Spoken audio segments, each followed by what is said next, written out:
Hey, it's me, Vicky Marie. Good morning, good afternoon, good evening, wherever you are in this crazy world we're living in. So, in this video, I'm going to talk about Lucy Letby. And I found an article that I found very interesting. I hope you'll find it interesting too. And it was on a, believe it or not, a Catalan. So not even Spanish, but a Catalan sort of website, the Library of Catalunya. It's probably translated from the English into Catalan, and then I've had to translate it back to the English. But I found it very interesting. So it's talking about what somebody said. Now, don't forget everything that I say. I'm declaring where my sources are. This is not something.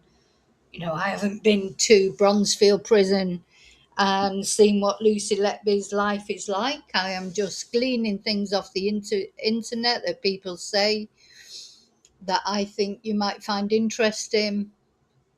You make your own mind up as about all the cases that are discussed on here. Lucy's case, of course, is one of the most controversial British cases ever. There are two very uh, separated sort of schools of thought on Lucy Letby, really. Either people think she's guilty as she was found guilty and she deserves her sentence. She will spend the rest of her life in prison unless one of her appeals are successful for murdering many babies and also endangering the lives of others. But of course, then there are lots of people who think that Lucy is in fact innocent. And of course, she's going through all the processes at the moment of trying to get appeals. She has been refused twice. Will she get an appeal in the end and get a retrial? If she does, it'll be one of the biggest miscarriages of justice in British history, won't it? I mean, a lot of people think Lucy is innocent. Is it just because they can't believe that this sort of, middle class, blonde haired, blue eyed nurse could do something like this? I talked about this in a previous video. Is it the halo effect that she just doesn't look like the type? Or is there real evidence that Lucy's case is a miscarriage of justice? In which case, hopefully, it will get resolved. She'll get her appeal and it will get resolved.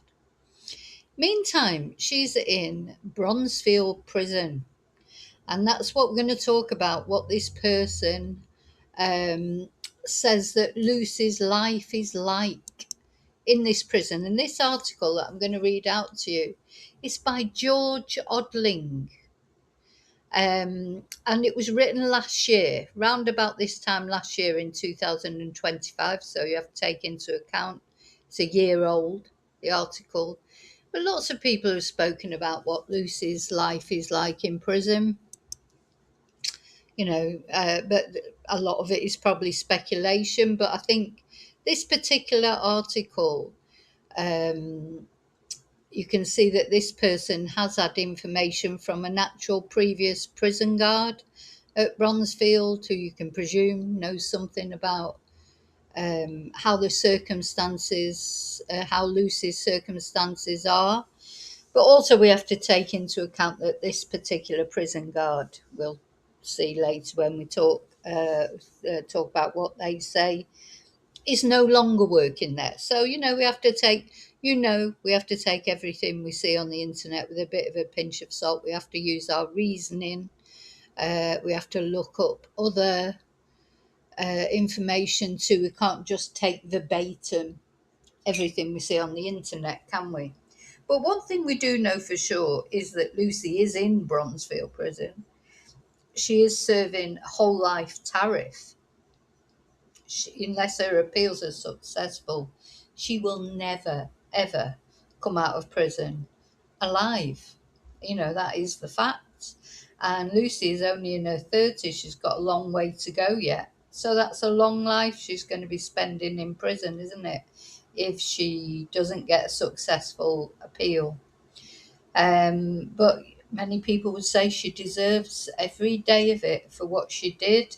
Other people will say, no, no, she didn't do anything. She's completely innocent.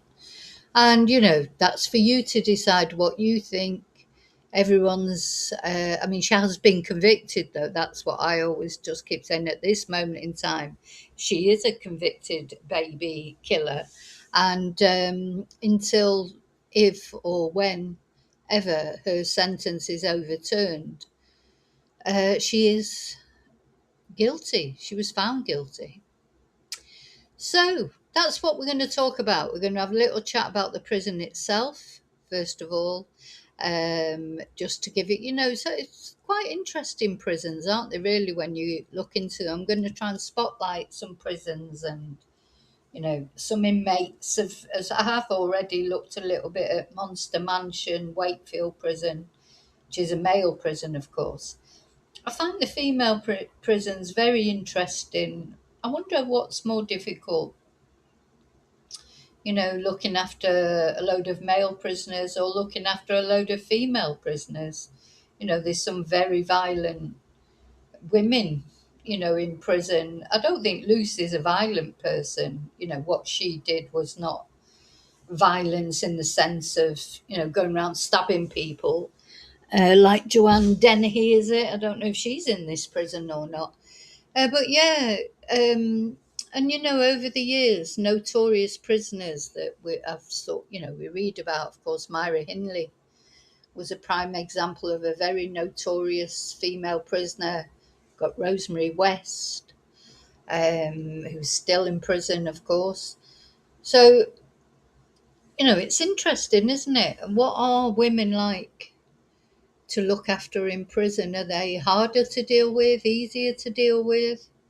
It's an interesting avenue to explore, in my opinion. Anyway, so as I say, first of all, we're going to actually talk about the prison itself. In this video, we're not talking about Lucy's crimes per se. I don't know. All I know is that Lucy was found guilty. If her appeal is successful, maybe she'll be found innocent, or maybe the convictions will be quashed, and that's fine. But I'm not a lawyer. I don't know. I wasn't on the jury. I don't know whether Lucy is innocent or guilty. I have my own opinions, but I don't know. Only Lucy knows that, and her God. And of course, she's been back in the news lately because her friend, the doctor, who was just recently relieved of his position as a doctor and then mysteriously found dead in his car the next day. She's been back in the news because of that. Was she having an affair with him? I did a video about that. In fact, I think I've done a couple of videos about that. What was the truth there? Was this married doctor her lover, or was he just a friend? Again, now only Lucy knows that, because he has passed from this earth in his early 50s, mysteriously. Reading between the lines, it feels like he may have taken his own life, but nothing's been released officially because, of course, it needs to be the inquest, etc. There's still the question of whether he will ever get named. So far, I think he's just been known as Dr. A. Personally, I hope they don't name him, because I think that will be very bad for his family. He's obviously got a wife and maybe children. So that will be very, they're already going through enough, I would think, after what they've been through, with the thought that he might have been, having an affair with Lucy Letby, and then he was sacked. And, there's ripples coming out from Lucy's case. A lot of people suffering, obviously, the parents of the babies that died, most importantly, but then there's ripples going out, and Lucy's parents, how are they suffering? So, yeah, it's a horrible case, whichever way you look at it, whichever opinion you take. But it also is a case that we are interested in, because it is one of the most notorious cases of British history, isn't it? British criminal history. Okay, so let's have a little chat about the prison. So this is the overhead plan of the prison, and the lady on the photo in the centre. This is the director of this prison. Um, and they've got a website, very interesting website actually, which I did have, now I've lost. Yeah, very interesting website, HMP Bronzefield. If you go onto it, it will tell you everything you need to know about this prison. Uh, its slogan, if you like, is our aim is to change lives for the better. And this is, as I say, the director. Her name is Charlotte Wilson. And this is what she says on the website. At Bronzefield, we aim to change lives for the better by operating a safe, decent, and secure prison. Our purpose is to deliver our services with pride and passion, to enable the women in our care to engage in purposeful activity, employment, education, and rehabilitation services, to help them lead law abiding lives in their community on release. Sedex. Now, I need to look into this one day. So, a lot of the prisons in the UK seem to be run or owned by Sodexo Justice. Seen that quite a lot on the prisons. Who owns these prisons? Who's making money out of these prisons? Someone's making money out of them, you can be 100% certain. They're not state run, they're privately run. Anyway, they opened this purpose built facility for women in 2004, and it marked a step change in prison facilities for women in the UK. HMP and YOI, but I don't know what YO. Why don't people talk in proper words anymore? Why is everything initials? Is it? I presume YOI stands for Young Offenders Institute or something like that, but I don't know. Anyway, it's a dynamic and forward-thinking women's prison, which accommodates a diverse and complex population of women from courts across the south of England. We work in partnership with organisations across different areas to assist offenders in improving their outcomes and contributing positively to their local community. Our partners share our vision and help us to achieve our aims, making things better for all through teamwork, care, compassion. I personally take safety very seriously and expect everybody else to do the same. Whether you are a family member of a prisoner or a prospective employee, you can be sure that safety for all is our top priority. I am proud to lead a team of professionals who are passionate about rehabilitation and reducing reoffending within a progressive prison here at Bronzefield. So that's what Charlotte says on the website. Now there are, if you just have to tap in hmpbronzefield.co.uk.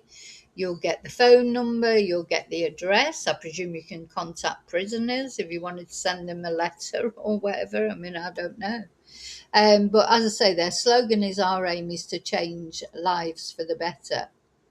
And it says, welcome to Bronzefield. In Sodexo Justice, Sodexo Justice, we aim to change lives for the better by operating safe, decent, secure prisons. We rehabilitate those in our care. We provide purposeful activity, employment, education, rehabilitation services. We support offenders to lead law abiding lives in their community on release. We run the full prison operations, including prison custody officers, integrated facilities management, and we provide rehabilitation services, resettlement programs, offender behaviour programs, education and skills development, vocational training, workshops and industries. We also have a separate mother and baby unit, which each accommodate 12 mothers and 13 babies. We work in partnership with many different organisations and charities to improve the outcomes for those in our care. Our partners share our vision and help us to achieve our aim to change lives for the better. Our prison population demographic is complex and diverse, but our regime offer caters for everyone, and outcomes for women are good in all areas. Anyway, then it goes on. I won't read out the whole website, but it's interesting. It talks about the rehabilitation, recovery, how to work there if you want to apply for a job. I think it must be quite sort of interesting being prison officer. Seeing people like Lucy sort of close up, maybe to getting to know them, because the thing is, Lucy Letby's face must be one of the most recognised faces.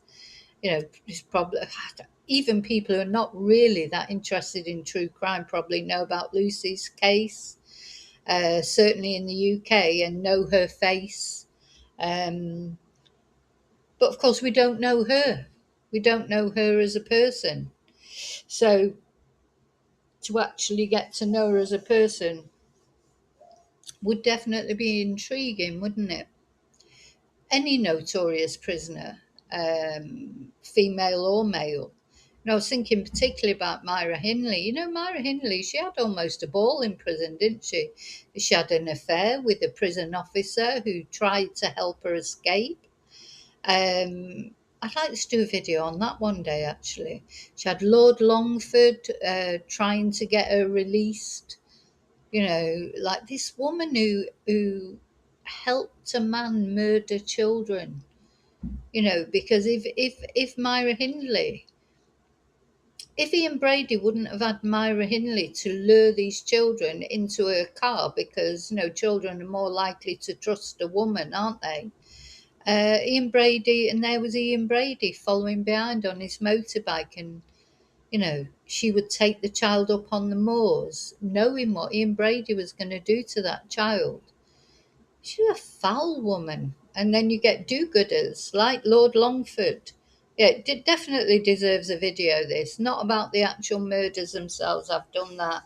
But, about Myra Hindley's experiences in prison. She always felt she was going to be released. She tried to change her image. How could she ever change her image? I mean, to me, Myra Hindley was worse than Ian Brady, because at least Ian Brady recognised he was a monster. He didn't want to get out of prison. He showed no remorse or anything like that, but he didn't try and throw himself on people's pity and say, oh, I did, he made me do it. She made me do it, Just, this is really what Myra Hindley did. It's like, oh no, I didn't want to kill those children, but he made me do it. I was so in love with him. Just even that's worse, isn't it? At least Ian Brady, he admitted what he was, which was a complete monster. And Myra Hindley trying to make out she's some sort of nice person. But she had, you know what? She cast a spell on the prison officer that tried to help her escape. Myra Hindley, sometimes I wonder, she was, as I say, in my opinion, worse than Hindley, because she was good. She was good at masking what she was. I don't think Ian Brady really tried to pretend he was anything he wasn't, which was a total psychopath.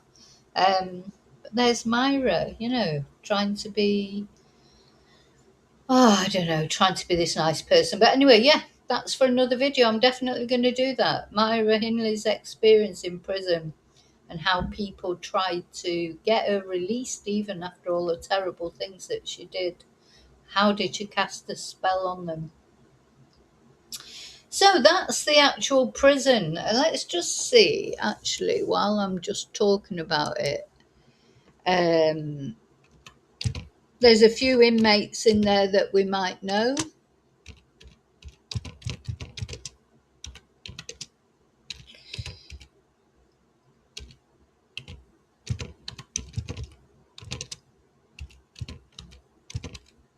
Of course, one of the most notorious inmates in there, well, Lucy's the most notorious inmate in there, but also um, Constance Martin, who is the sort of aristocrat who went on the run with a really weird boyfriend with their baby, and the baby died. Um, she's actually appealing her sentence at the moment. And that's another video I'd like to do again. I have talked about Constance Martin and how they murdered, well, probably not murdered, but what's the word? Gross negligence is what she was found guilty of in the death of her newborn daughter Victoria, and that's definitely true. So she's in there. Of course, Bainish Batul is in there, who's the stepmother of Sarah Sharif. We're going to talk about her later because she seems to have developed a friendship with Lucy, or so it's said. We've got some Sharon Carr, who's Britain's youngest female murderer, convicted of a motiveless killing at age 12. Rose West was in there, but she's been transferred now. Gemma Mitchell, an osteopath, convicted of murdering a friend for financial gain and then decapitating her. Goodness. All these bad women, do you know, like, there's a lot of bad women, isn't there, as well? It's not only men that do these awful things. Nicola Edgington, convicted of murdering a member of the public and attempting to murder another. I don't know that case. And Safia Shaikh, who's an extremist plotter who planned a terrorist attack on St. Paul's Cathedral. So they're sort of notorious. And also, remember Henry Novak, his killer? Do you remember his mom hid the knife and then she was given a prison sentence? She's been in there as well. Whether she's still in there or not, I don't know, but she was in there. They call it the Female Monster Mansion. Again, that deserves a video in its own right, doesn't it? But of course, not everybody who's in this prison will be a murderer. There'll be women in there for all sorts of things. Anyway, we're going to talk about what Lucy's life is like in this prison because, baby killers, not only men, but women, they are targets generally. But I do think that quite often women are in prison for killing their children. It's quite it's more common than you think, isn't it? You can't quite believe it. There's a big case going on in America at the moment, which I'm not going to cover because it's too upsetting. Again, about a mother murdered her 3 children. You know, we always think that women, we trust in their sort of maternal instinct as opposed to, as a mother, your whole mission in life is to protect your children, isn't it? That's how you feel as well. It's not only that, that's what you should do, that's how you feel when you have children. It's a very overpowering emotion, but not for every woman, is it? Some women do terrible things to their children, even their biological children, their own children. And Lucy did these terrible things to other people's children. Bainash Batul did terrible things to her stepdaughter, but women do terrible things to their biological children when they get in their way, or sometimes it is because of postpartum depression or things like that. But yeah, it's very sad actually. I think it's more common than we think, because maybe we don't sort of look into it enough. And I include myself in that. Tend to concentrate on men who do terrible things, but women do truly terrible things too, sadly. When we wanted equality, we didn't mean equality of being twonks, did we? So, these pictures, of course, are Lucy in happier days when she was working on the wards. She would look very happy, like holding babies or with the baby grows, etc. It's quite.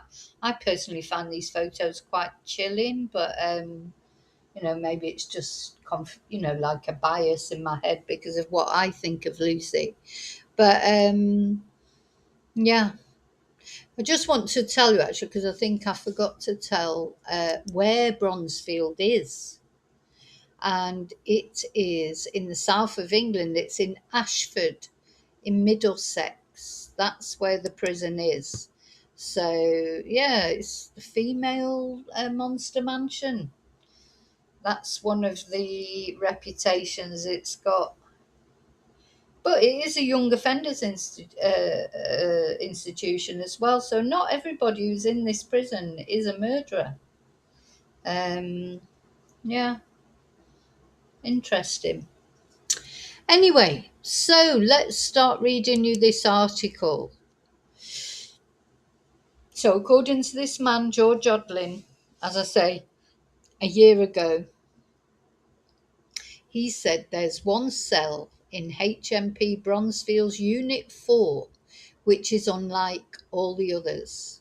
Amid the chaos and squalor of the 527 inmate prison, it is immaculately clean and tidy, with a neatly made bed at all times.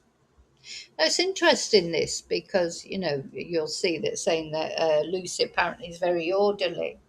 And to me, I think if you're in prison, you would keep your cell orderly, all right, because that's you haven't got control over much in your life, have you? So one thing you have got control over is your own cell and keeping it clean, keeping the bed made and that, and that's got to help a little bit with your mental health, surely, rather than living in chaos.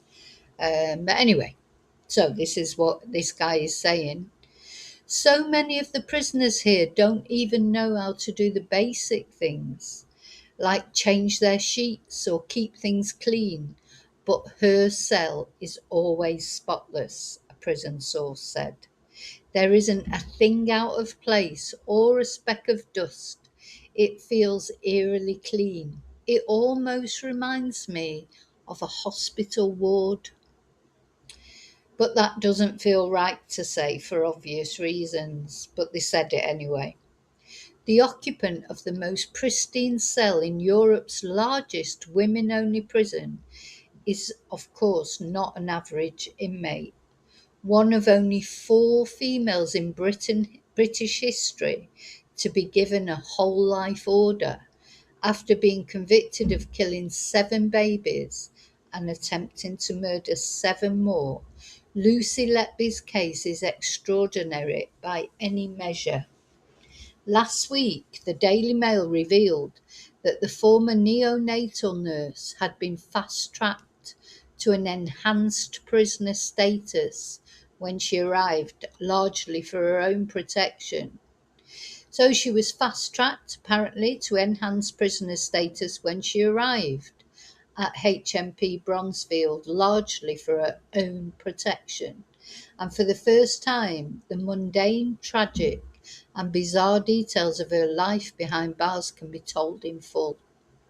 Lucy, 35, she may be 36 now because this was a year ago, has been in custody since November 2020, but she was given the whole life order in August 2023. Since then, her day has begun with an 8 a.m. wake-up call from a prison officer. As one might expect, most inmates resent being shaken from their slumber, but Letby is a what? An outier in this respect. Oh, she doesn't mind being woken. Well, you know what? Some of us are early birds. I like getting up early. Uh, so, you know, maybe prison would suit me. I don't know.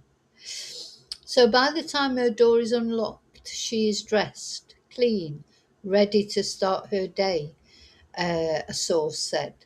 Letby and the other enhanced prisoners are given an hour to have their breakfast. Then they have the option to attend an educational workshop from 9 a.m. For our enhanced prisoners, we have a lot to offer here, the source added. A beauty salon.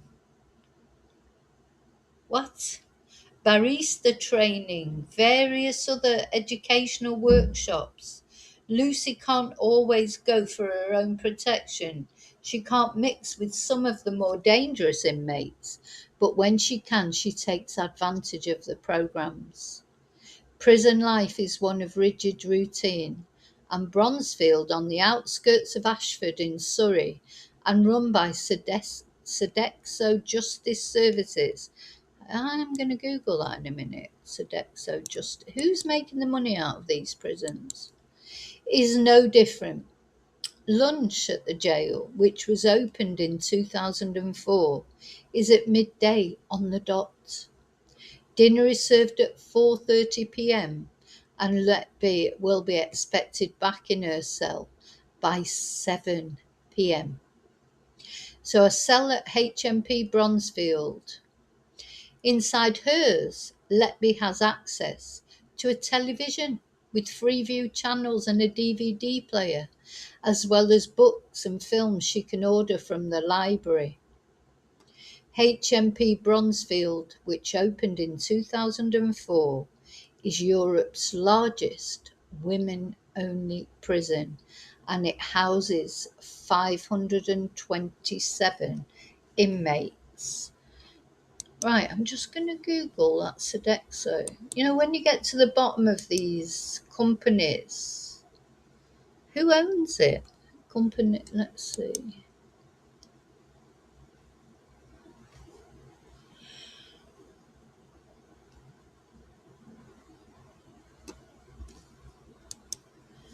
So its registered offices in London.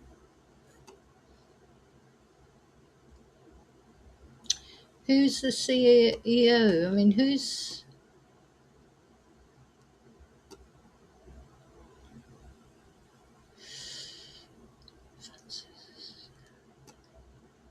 Sorry. So, yeah, I need to do this. I'm just doing this on the hoof. I think it's French. So the founder was Pierre Bellon. His wife, well, I presume it's his wife, or it could be his daughter, I suppose. Sophie is the chairwoman of the board of directors. And it does like food service as well. Yeah, initially it was restaurants. So they've got places all over Belgium, Africa, Middle East, Japan, South Africa, Russia, North America. How did they get into the prison industry, I wonder? Interesting. Oh, and it controls universities as well. And anyway, that needs a video in itself, doesn't it, to look into it? You know, French. It's French originally. Well, you know for a fact that somebody will be making an awful lot of money out of these prisons, don't you? Okay,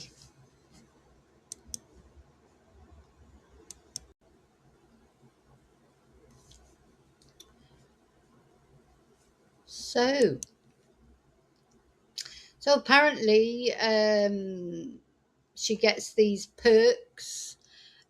She gets a visit every week. Her parents come and see her. They're convinced of her innocence. They've become practically recluses since all this has happened. but because of her enhanced status, she does get more perks. £33 a week for the canteen.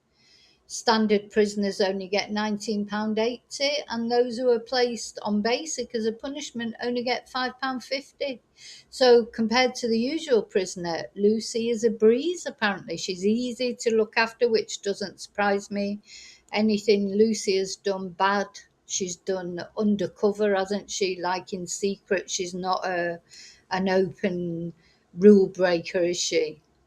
So the canteen menu is standardised across Britain's prisons, and according to information they've got from HMP Chelmsford in Essex from 2023, Kinder Bueno chocolate 60p, Snickers bars 80p, 59p for a can of Pepsi.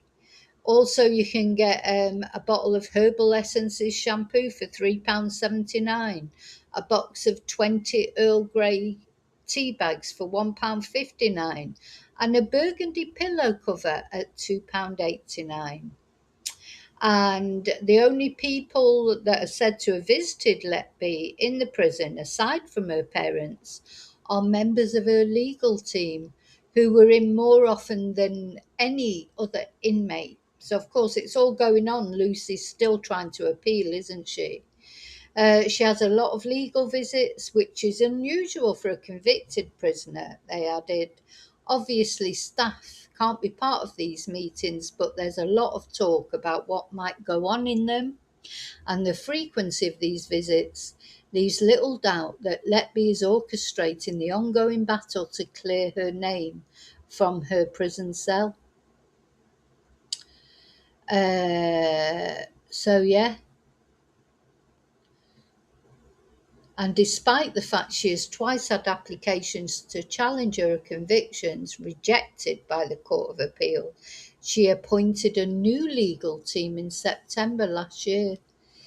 Oh, has she got a go? Maybe she's got a GoFundMe going or something. I mean, a lot of people think Lucy's innocent, so would definitely donate, wouldn't they?